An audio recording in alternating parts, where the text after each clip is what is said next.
একটা গল্প বলি, সত্যি গল্প। গল্প শুনতে তো সবারই ভালো লাগে, তাও যদি হয় আবার সত্যিকারের গল্প, আমার জীবনের গল্প। তখন আমি অনার্স সেকেন্ড ইয়ারে পড়ি এবং আমার ফাইনাল পরীক্ষা চলছিল।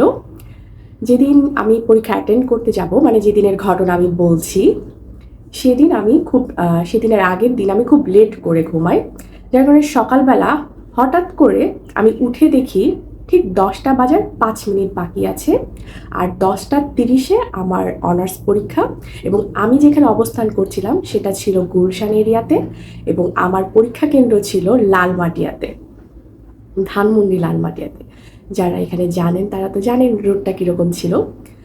এই অবস্থায় আমি ঠিক 5 মিনিটে রেডি হয়ে নিচে নামতে নামতে দেখি যে 10টা 2 বা 3 হয়তো বেজে গিয়েছে। তখন 10টা 3 বাজে, আমার খুব মনে আছে স্পষ্ট। 10টা 3 বাজে আমি ঘড়ি দেখছি এবং চিন্তা করছি যে এই মুহূর্তে আমি যদি বাস ধরে যাওয়ার চেষ্টা করি, মিনিমাম আমার তখনকার সময় অনুযায়ী 45 মিনিট লাগবে। মানে আমি আমার পরীক্ষায় ঠিক টাইম মতন যেতে পারবো না, এবং বাসের উঠারও তো একটা ব্যাপার আছে। তারপর আমি চিন্তা করলাম যে এইরকম একটা সময়ে এখন আমি কি করতে পারি। তখন আমি বিবাহিত ছিলাম এবং আমি আমার স্বামীকে ফোন দিলাম। আমার স্বামী আমার থেকে অনেকটা দূরে ছিলেন, এবং তাকে ফোন দেওয়ার পর আমি যখন বললাম এরকম একটা ব্যাপার ঘটেছে, তখন সে বলল আচ্ছা আমি তোমাকে জানাচ্ছি। হ্যাঁ, তো আমি চিন্তা করলাম সে জানাতে হয়তো 5 মিনিট সময় লাগবে, এতে করে আমার 10টা 15 বেজে যাবে, 10:30টায় আমার পরীক্ষা, আমি হয়তো অ্যাটেন্ড করতে পারবো না।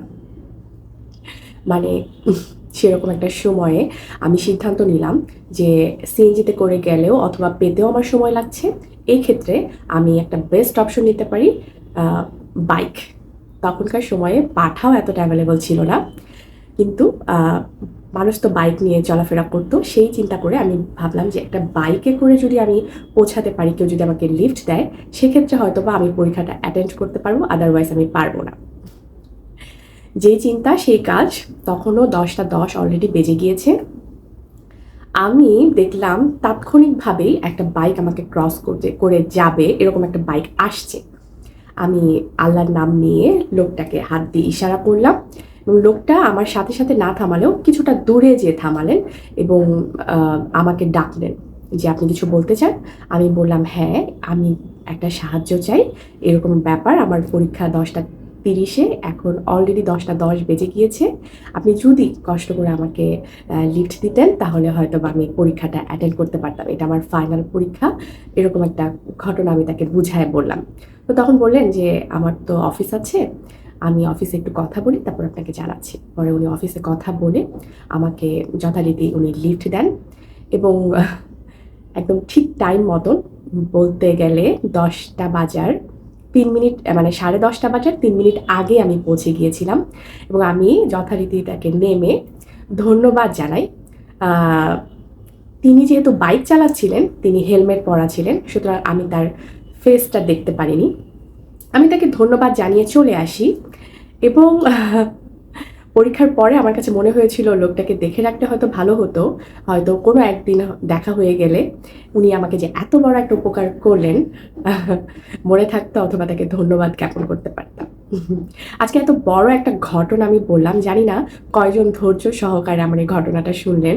তবে এই ঘটনার একটা মেসেজ হচ্ছে, আমরা অনেক সময় চিন্তা করি যে একটা বিপদে পড়েছি, সামনের মানুষ অথবা আশেপাশে যে মানুষটাকে চিন্তা করছি যে তার কাছে আমি সাহায্য চেতে পারি, আমরা কিন্তু নিজেদেরকে দুর্বল অথবা বোকা মনে করবে বিধায় কিন্তু আমরা অনেক সময় কারো কাছে সাহায্য চাই না।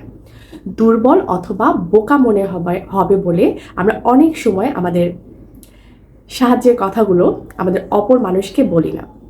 কিন্তু এই সময়টা যদি আসলে বলা যায়, হতে পারে সে আমাকে না করে দিবে, অথবা হতে পারে আল্লাহর রহমতে সাহায্যও করে ফেলতে পারে। তো হারানোর তেমন কিছু কিন্তু নাই। যদি আমি না বলি হয়তো বা আমার কাজটা হবে না, অথবা হলো, সেক্ষেত্রে তেমন কিছু কিন্তু হারাচ্ছে না। কিন্তু যদি হয় আপনি অনেক বড় ভালো কিছু একটা পেয়ে গেলেন, তো মানুষ তো মানুষের জন্য, তাই না?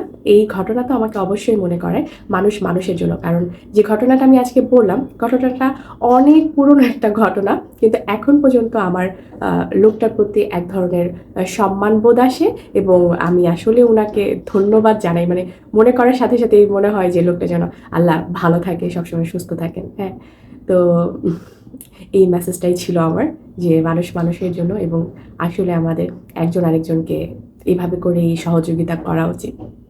আল্লাহ হাফেজ, ভালো থাকবেন সবাই।